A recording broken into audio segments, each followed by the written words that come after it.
Chairman Kim is not going to drink any less cognac with the sanctions in place. I mean, he will work his way around it.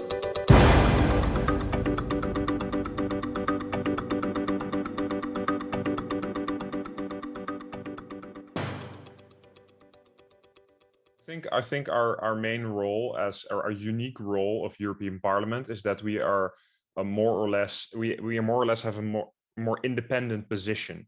We have relations with both Koreas, or at least we try to, and so I think our main role in denuclearization, in negotiations with North Korea, could be focused on being a facilitator. We have countries within the EU, Sweden, Germany, and other countries, Poland, that actually have an embassy of North Korea and have facilitated talks in the past. So I think we as European Parliament could play a role in that. My ideal approach would look like is that we are able to reconnect with the North Korean government and talk about what I said, a whole range of subjects, not only geopolitical questions such as denuclearization, but also trying to circumvent these hot potatoes, and also talk about how to improve the lives of the people in North Korea. What do the North Koreans need? Do they need vaccines? Do they need aid? Do they need trade? And let's see what we can discuss about in these kinds of topics. Because when we speak of North Korea, we also speak of the regime. But there are 25 million people living in North Korea that we should also at least attempt in trying to make their lives a bit better, albeit living under such a repressive regime. We should never forget these people.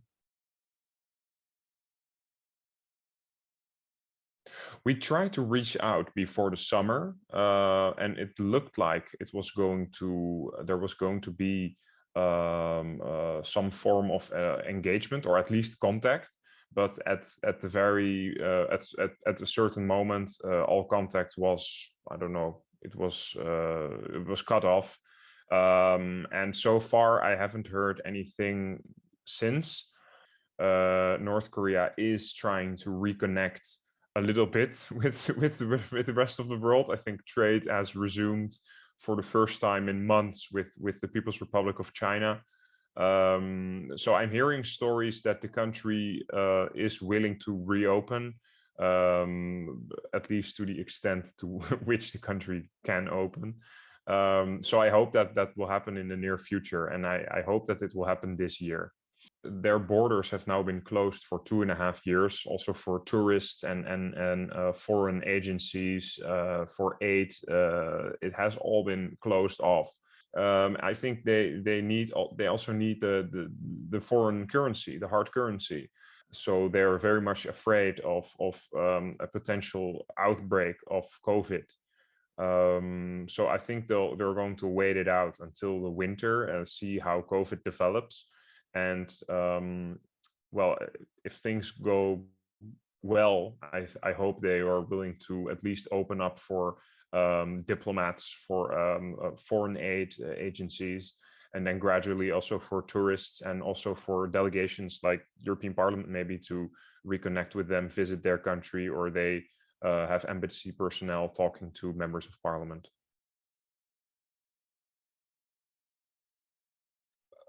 I hope that we're just having a frank and open conversation on where they are right now.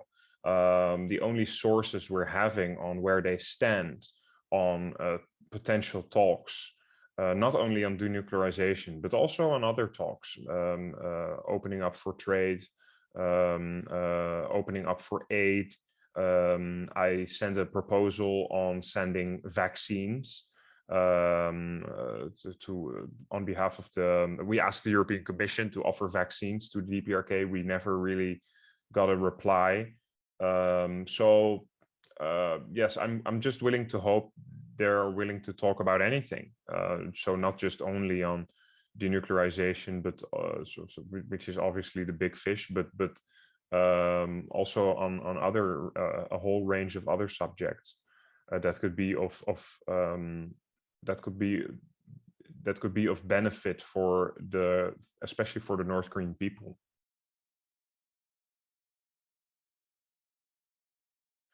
Well, I don't think admitting that they're a nuclear state should ever be a viable option, because it would undermine NPT, the non-proliferation regime. India, Pakistan, Israel are also not recognized as nuclear states. Nevertheless, we deal with them. We do business with them. We talk with them. I'm not as stern as many analysts and experts on that denuclearization should be the first and foremost goal to achieve. I think that if you look at the world how it is and not how it should be, and you should act upon it, I think that it's a more realistic option to try to re-engage North Korea into the global, reconnect North Korea into the global economy. I think it would be better for the people in the country. Nevertheless, you should always be vigilant on sanctions on the regime itself, targeted sanctions. Military equipment should always be something, well, you should not give in on.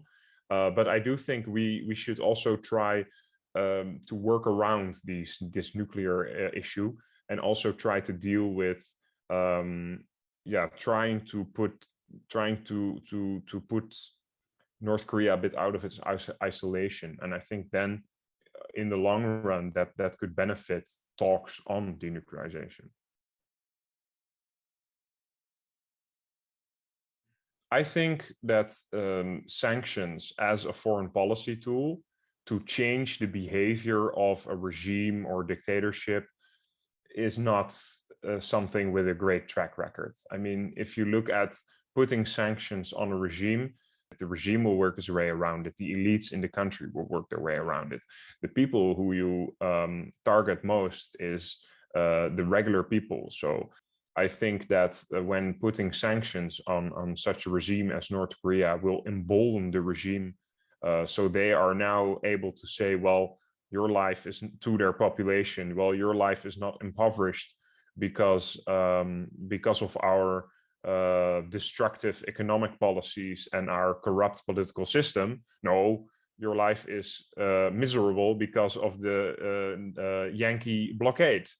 It's always also a political signal. So we are always willing, as the EU, we follow UN sanctions, we follow US sanctions, also because we're part of a political alliance.